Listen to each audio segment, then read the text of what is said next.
హరి ఓం శ్రీ గురుభ్యో నమ. నమ శంకరాయ చ. శ్రీ శంకర స్వరూప శ్రీ సచ్చిదానందేంద్ర సరస్వతి సద్గురు చరణారవిందాభ్యాం నమ. నమస్సవాభ్య. బ్రహ్మసూత్రాలు పంచాధికరణాలను విచారం చేసుకుంటూ ఉన్నాము. ఓం అథాతో బ్రహ్మ జిజ్ఞాస జన్మాద్యస్యేతః శాస్త్రయోనిత్వాత్ తత్వ సమన్వయాత్. ఇది 4వ సూత్రం. సమన్వయాధికరణం. తత్తు అని ఎందుకన్నారు? తత్ అంటే చాలు కదా, అవన్నీ సమన్వయమవుతుంది. ఉపనిషద్ వాక్యాలు అంటే చాలు కదా. తో శబ్ద పూర్వపక్ష వ్యావృత్యర్థ. తో అనేటువంటి శబ్దము పూర్వపక్షాలని తిరస్కరించేదానికి వచ్చింది. తద్బ్రహ్మ సర్వజ్ఞం సర్వశక్తి జగదుత్పత్తి స్థితిలయ కారణం వేదాంత శాస్త్రాలు అవగమ్యతే. బ్రహ్మతత్వం జగత్తుకంతా ఉత్పత్తి స్థితి లయాలకి కారణమైంది, సర్వజ్ఞమైంది, సర్వశక్తిమయమైనటువంటిది అని ఉపనిషద్ వాక్యాల వల్లనే మనం తెలుసుకుంటాం. కథం సమన్వయాత్. ఎలాగా అంటే బ్రహ్మతత్వాన్ని తెలిపే దాంట్లోనే సమగ్రమైనటువంటి ఉపనిషద్ భాగం అంతా సమన్వయమవుతుంది, వాక్యాలు పూర్తిగా. ఉదాహరణకు ఛాందోగ్యములో సదేవ సౌమ్య ఇదమగ్ర ఆసీదేకమేవ అద్వితీయం. ఎదుటగా ఏది కనిపిస్తూ ఉందో ఇదంతా సద్బ్రహ్మ వస్తువు అని చెప్పినారు. ఏకమేవ అద్వితీయం అని చెప్పినారు. ఒక్కటే ఉండేది 8. అయితే నా ముందర ఏమి కనిపిస్తూ ఉందో ఇదం అగ్ర, ముందరే ఉంది, నీ ముందరే ఉంది అంటే ఏమర్థము? సమస్తము నీకు నామరూపాలు ఏదైతే కనిపిస్తూ ఉన్నాయో ఇది కనిపిస్తూ ఉందంతే, తోరిక. ఇది కనిపిస్తూ ఉంది, సత్యం కాదు. ఎందుకు? అధ్యస్థము అన్నారు ఆచార్యులు. బ్రహ్మలో జగత్తు అధ్యస్థము. ఏది అధ్యస్థమో అది లేనిది. రజ్జువులో లేని సర్పం అధ్యస్థమైంది, ముత్యం చిప్పులో లేని వెండి అధ్యస్థమవుతుంది, ఆకాశంలో లేనటువంటి నీలి అధ్యస్థమవుతుంది, ఎండమావుల్లో లేనటువంటి నీళ్లు అధ్యస్థమవుతుంది. కానీ ఆ సందర్భంలో అది అధ్యస్థము అని తెలియలేదు, సత్యము అని తెలుస్తూ ఉంటుంది. ఎందుకు సత్యము అని తెలుస్తుంది? అవిద్య ఉంది. త్రాడు అనేటువంటి విషయంలో అవిద్య ఉంది, ముత్యం చెప్పు అనే విషయంలో అవిద్య ఉంది, ఆకాశము అనేటువంటి తత్వం తెలియదు, ఎండమావులు అనేటువంటి తత్వం, ఇసుక అనేటువంటి తత్వం తెలియదు. అదే అవిద్య. దానివల్ల లేని వస్తువు అక్కడ కల్పింపబడింది. ఉదాహరణ చెప్పేటప్పుడంతా బాగుంది, అవును అంటాము. మరి సమస్త బ్రహ్మాండము జగత్తంతా బ్రహ్మలో అధ్యస్థమన్నప్పుడు శాస్త్రవాక్యం ద్వారా నమ్ముకుంటాం, శాస్త్రాన్ని గౌరవించి. మరి అనుభవానికి వచ్చేటట్టుగా ఎప్పుడు చెప్పేది అంటే శరీరేంద్రియ మనోబుద్ధులు ఆత్మయందు అధ్యస్థము ఉంటుంది. దీంట్లో నేను నేను అనే భావం ఏదైతే వస్తూ ఉందో ఇది అధ్యస్థము అంటే ఇది మిథ్యా. నేను వీడు లేనే లేదు. ఎందుకు? జాగ్రత్తలో ఉండే నేను స్వప్నంలో లేదు, స్వప్నంలో ఉండే నేను జాగ్రత్తలో లేదు. మరి 2 రకాలుగా ఉండేటువంటి వాళ్ళు సుషుప్తి సమాధి అవస్థల్లో లేరు. ఇది అనుభవం చెప్తూ ఉంది. మరి లేనిది ఉన్నట్టుగా వ్యవహారం ఇక్కడ జరుగుతూ ఉంది. దీన్ని అధ్యస్థం అన్నారు.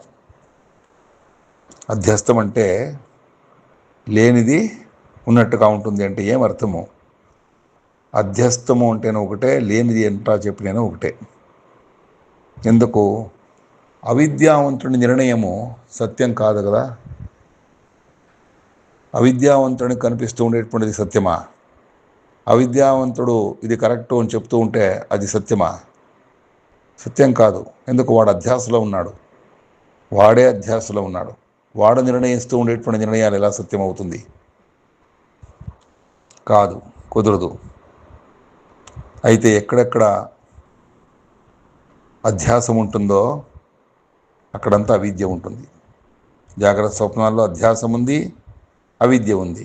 అవిద్య అలాగే ఉండదు, అధ్యాస రూపంలో వ్యక్తమైపోతుంది. అది సుషుప్తి అవస్థలో శరీరేంద్రియ మనోబుద్ధుల్లో నేను అనేటువంటిది అధ్యాస లేదు, అవిద్య లేదు. అవిద్యారహిత స్థితిగానే ఉన్నాడు. కానీ శాస్త్ర గురు వీళ్ళ దగ్గర కూర్చొని అధ్యయనం చేసి వివేకంతో పోగొట్టుకోవట్లేదు. అది నైసర్గికంగా పోతూ ఉంది, ప్రాకృతికంగా పోతూ ఉంది. వివేకంతో పోగొట్టుకుంటే ఇప్పుడు అది లేనే లేదు అని తెలుస్తుంది. సుషుప్తిలో మాత్రమే కాదు, జాగ్రత్తలో కూడా విద్యారహిత స్థితే బ్రహ్మస్థితి అనే దానికే ఉపనిషత్తు సదేవ సౌమ్య ఇదమగ్ర ఏవ ఆసీద్ ఏకమేవ అద్వితీయం అంటూ ఉంది. అంటే శిష్యునికి చెప్తూ ఉన్నాడు గురువు, అయ్యా సౌమ్య, నీ ముందర ఏది ఉందో ఆసీత్, అగ్ర ఆసీత్, అది ఏకమేవ అద్వితీయమైనటువంటి బ్రహ్మే. దీన్ని ఉంది అంటున్నాం కదా, ఉనికి ఎక్కడి నుంచి వస్తుంది?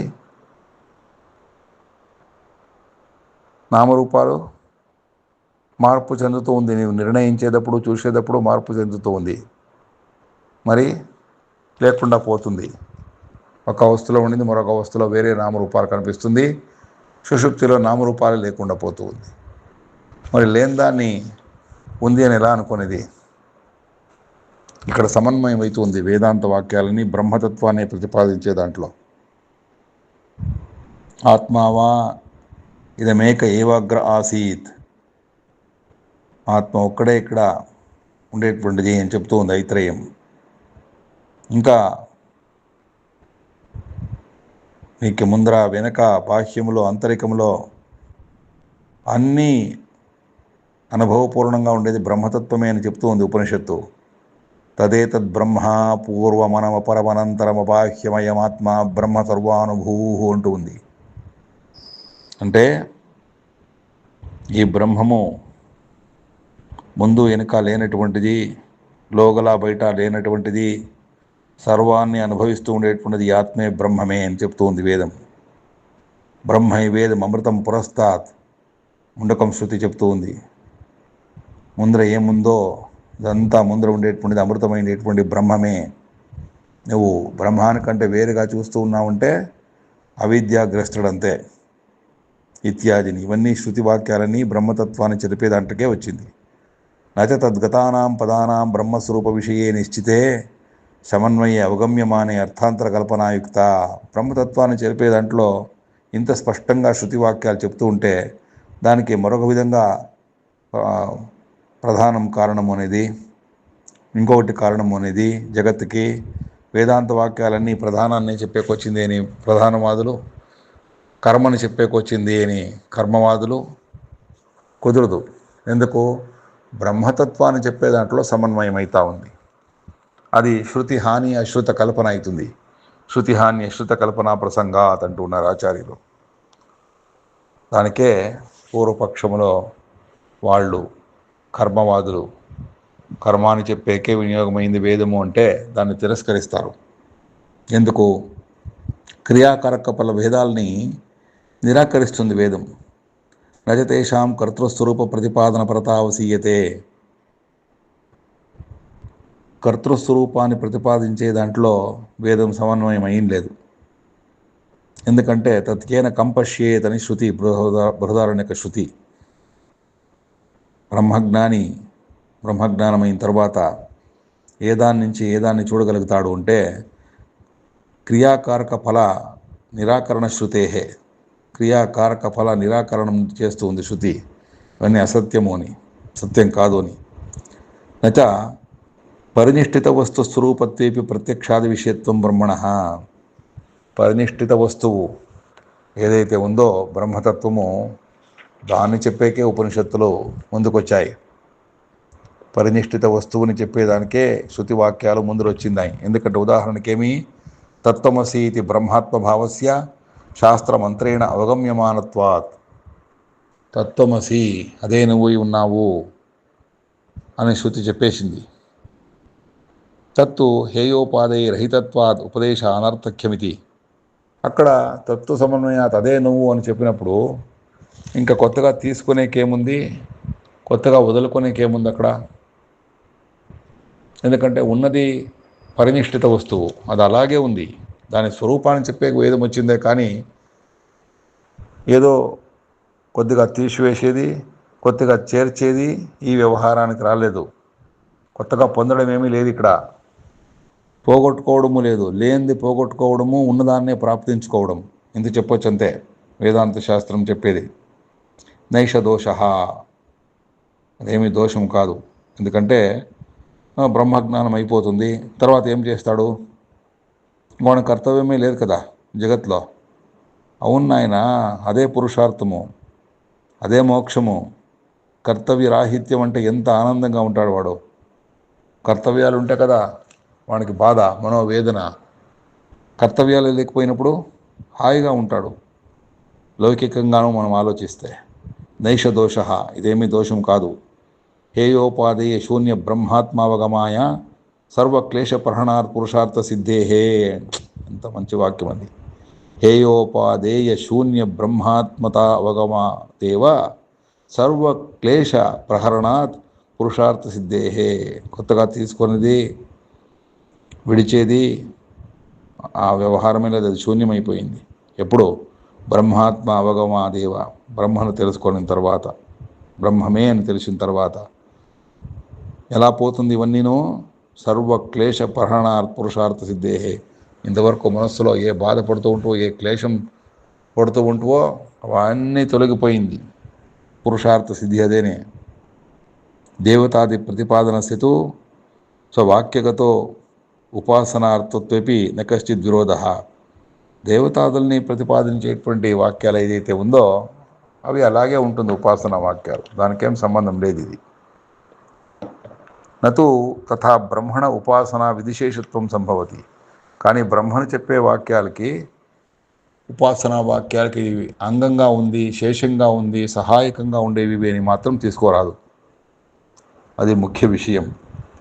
నతు తథా బ్రహ్మణ ఉపాసనా విధిశేషత్వం సంభవతి అని చెప్పేసి, విధిశేషత్వం ఉపాసనా విధికి శేషం కాదు బ్రహ్మజ్ఞానము.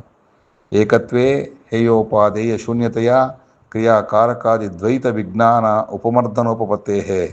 అది ఏకము అన్నప్పుడు, బ్రహ్మం ఏకము అన్నప్పుడు ఇంకా అక్కడ కొత్తగా వ్యవహారం ఏమీ లేదు, తీసుకోనికి వదిలేకి ఏమీ లేదు. అంటే క్రియాకారక ఫల భేద వ్యవహారం, ద్వైత వ్యవహారం ఏదైతే ఉందో ఇదంతా శూన్యమైపోయింది అక్కడ. నహి ఏకత్వ విజ్ఞానేన ఉన్మతితస్య ద్వైత విజ్ఞానస్య పునః సంభవోస్తి. ఏకత్వ విజ్ఞానం బాగా గుర్తుకొచ్చి తెలిసి అనుభవిస్తూ ఉండేటువంటి వానికి ద్వైత విజ్ఞానం నుంచి ఇంక పని లేదు, ద్వైత విజ్ఞానం అక్కడ సంభవించదు అంటూ ఉన్నారు. ద్వైత విజ్ఞానస్య పునః న సంభవోస్తి. ఏన ఉపాసనా విధిశేషత్వం బ్రహ్మణ ప్రతిపద్యేత. ఉపాసనా విధికి అంగము అని చెప్పింటే అవన్నీ సత్యమైతూ ఉండే. అలా చెప్పలేదే. యద్యపి అన్యత్ర వేదవాక్యానాం విధి సంస్పర్శ మంత్రేణ ప్రమాణత్వం నదృష్టం. ఉపనిషద్వాక్యాల వదిలి వేరే తొట్టు మీరు కర్మకాండ వాక్యాలను తీసుకున్నప్పుడు ఏదో ఒకటి విధిస్తుంది. అది ఇది చెయ్యి, ఇది చేయరాదు, ఇది నువ్వే చేయాలి, ఇది వాళ్లే చేయాలి అని చెప్తుంది. విధి సంస్పర్శం లేనటువంటి వాక్యాలు అక్కడ తెలిసేలేదు. తథాపి ఆత్మవిజ్ఞానస్య ఫలపర్యంతత్వాత్ న తద్విషయస్య శాస్త్రస్య ప్రామాణ్యం శక్యం ప్రత్యాఖ్యాతం. ఏకత్వ విజ్ఞానం నుంచి నాశమైనటువంటి ద్వైతం మళ్ళా సంభవించదు. ఎందుకంటే పుట్టే తట్టుకుంటే కదా కొత్తగా బ్రహ్మము ఉపాసన విధికి అంగము అని తెలుసుకునేకైతుంది. ఆత్మజ్ఞానము ఫలములో కొనసాగుతుంది కనుక దాని విషయంగా శాస్త్రం ప్రమాణం అనే దాన్ని నిరాకరించేదానికి కుదరదు.